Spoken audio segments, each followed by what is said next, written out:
Weird request. And I crashed and burned. Brain fog, memory glitches, increased Alzheimer's risk. For years, my family enjoyed Sunday fun days, or what one of my sassy young teens dubbed forced family fun days. My sisters and I and our families gathered every week at my parents' house for Sunday dinner. Anyone else out there do Sunday dinners, or did you used to? Comment Sunday. We took our fun days seriously. My sainted father actually trimmed and polished a sheet of plywood into a new tabletop to fit over the old dining room table when we outgrew the extensions. I have that plywood tabletop on my dining room table now. Thanks, Dad.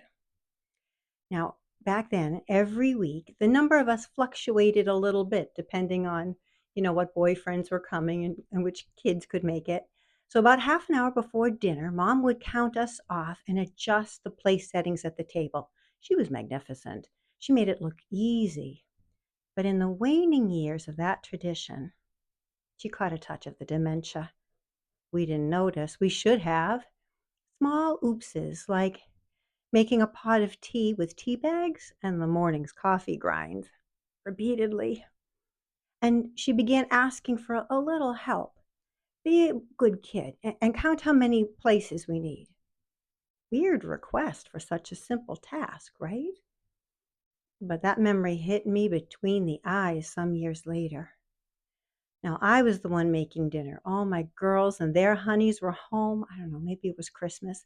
And I was thrilled to be cooking for everyone. But when it came time to count the chairs at the table, I couldn't do it. I kept second guessing. I had wrote out lists of names of who was in the house on index cards, calling in help.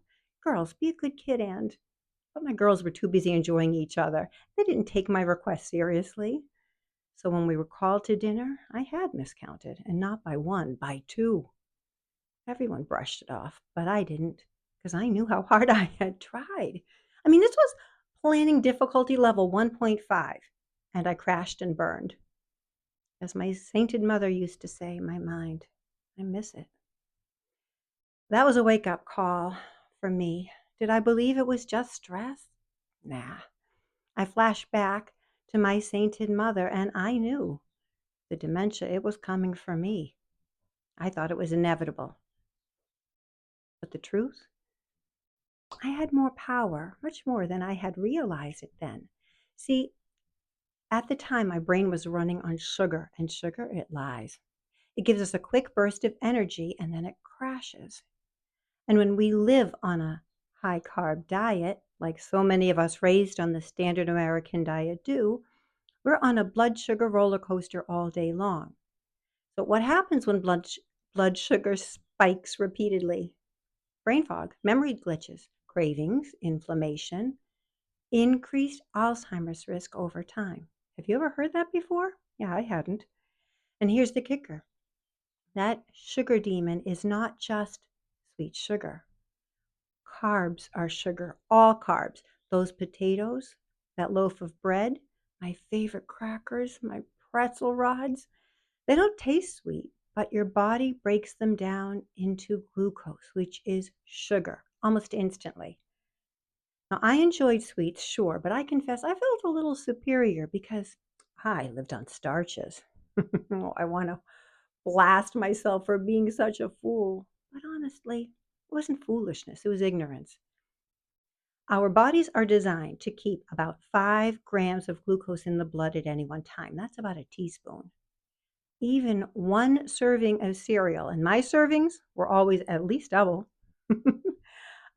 Yours too? Anybody? Or a couple of slices of bread, and you are flooding your system with more sugar than it needs. And when sugar is high, the brain gets inflamed. Repeated spikes can shrink brain regions linked to memory.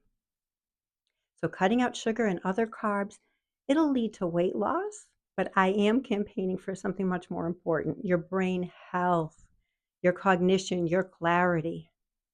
Today's step, count the carbs, and then maybe cut them. Are you sitting down? Low carbers shoot for 50 grams or fewer per day. It might not sound doable, but it is. It is. The first step, just awareness. Pick 3 things you've eaten today. Grab the package, check the serving size, and read the total carbohydrate count. You might be surprised.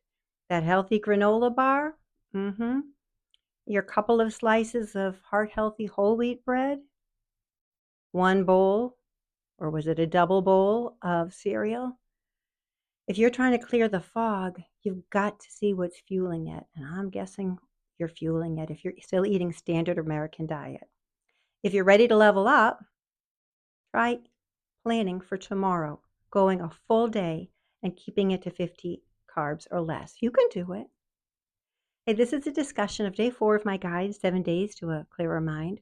We've added morning sun, prioritized protein, brought back natural fat, and now the tough one, but we're trying to kick sugar and excess carbs to the curb.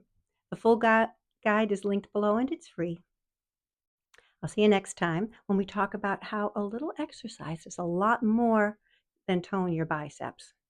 Thank you for being here. You're not broken. You are building better habits, one choice at a time. Hey, I'm Eileen. I reversed the worst of my early Alzheimer's symptoms through a clean, low-carb diet. Thank you for spending time with me today. Thank you for liking, commenting on, sharing my video. Are you subscribed? Until next time, let's all stay strong, wise, kind, and good. Choose good food for good health.